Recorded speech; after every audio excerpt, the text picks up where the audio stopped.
Hello guys, welcome back to another video. Hope you all doing good. In this video we will see how to properly launch your car for best 0 to 100 timings or acceleration. So let's get into the video. Let me quickly show you two clips and let me know in the comment section which one do you think the fastest.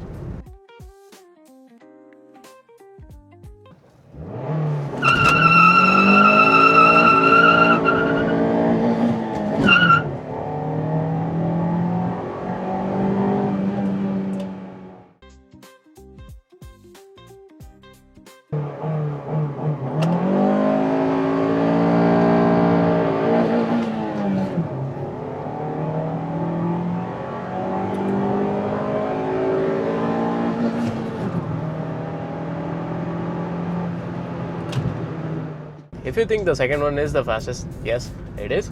Even though the first one looked a lot more exciting and it had a lot of drama, it is not the fastest. The second one is actually the fastest one. There are two reasons behind that. The first one is that a winning speed, that is a wheel spin, is not the fastest one. It's due to the fact that a spinning wheel has less traction compared to the one which is ideally rotating. Slight amount of wheel spin is perfectly fine, but that's not the fastest one. And the second reason is that cars have open differentials, particularly the budget ones, but at higher ranges like Octavia or Golf has a limited slip differential. In those you don't have the problem. The problem with open differential is that it sends the power to the wheel with least resistance. When your wheel spinning, that is the wheel with the least resistance, so the power is channeling to that wheel.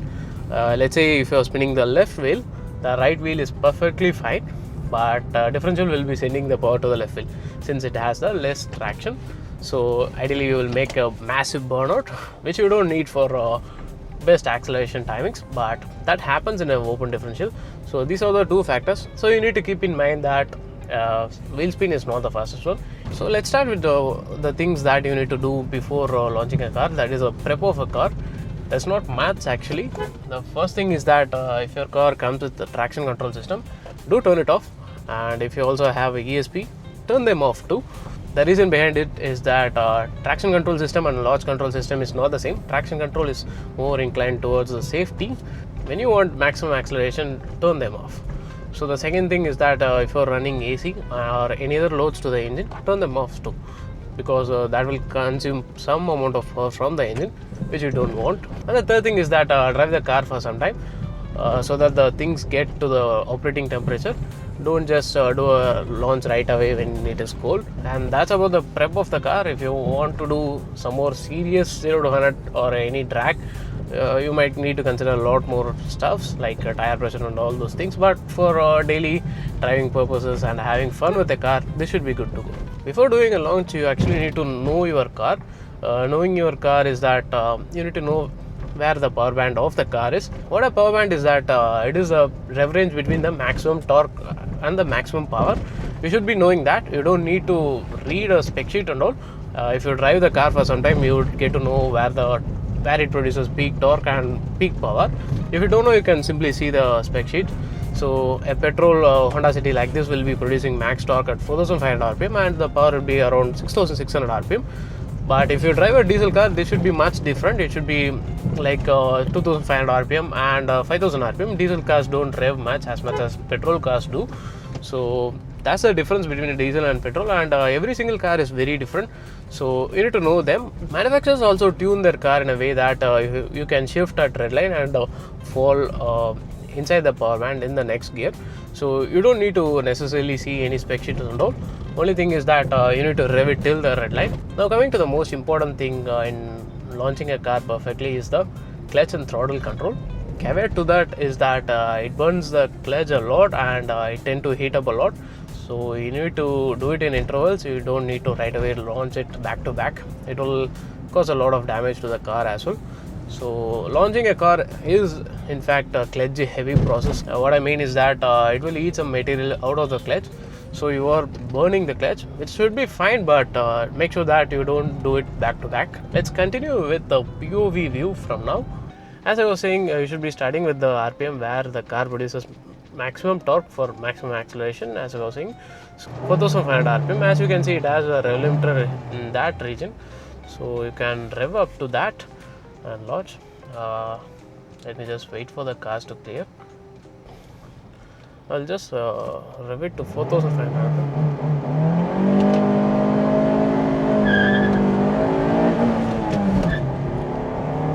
As you saw, I revved up to 4500 RPM, where this car produced its maximum torque and then modulated the clutch in a way that it doesn't cause a burnout or a wheel spin, crazy wheel spin, which will reduce our acceleration timing.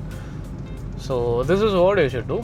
You should maintain a RPM and throttle in a way that it doesn't bog. Bogging an engine is not the ideal way for maximum acceleration.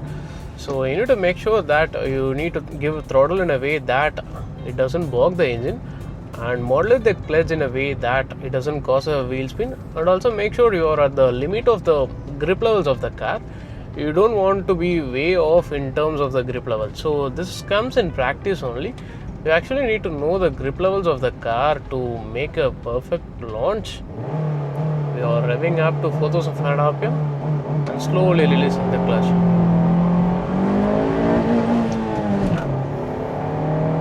This time I will dump the clutch.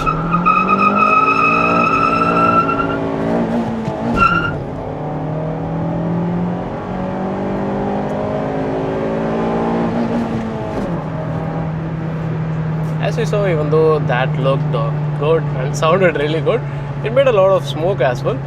But this is not the fastest. If you want the fastest timing, you should be doing the other way, which I showed you earlier.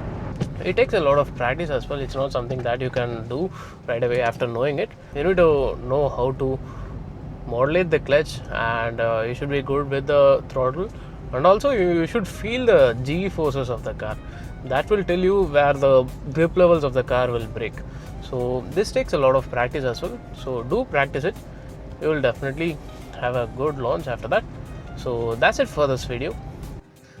So I did like 3 launches back to back, and I smell my clutch inside the car now. So I'm just idling for some time to cool. And also do keep in mind that it burns a lot of clutch. You might not smell inside, but you are actually burning the clutch. So do it in intervals. Don't be like me. It just smells bad, honestly.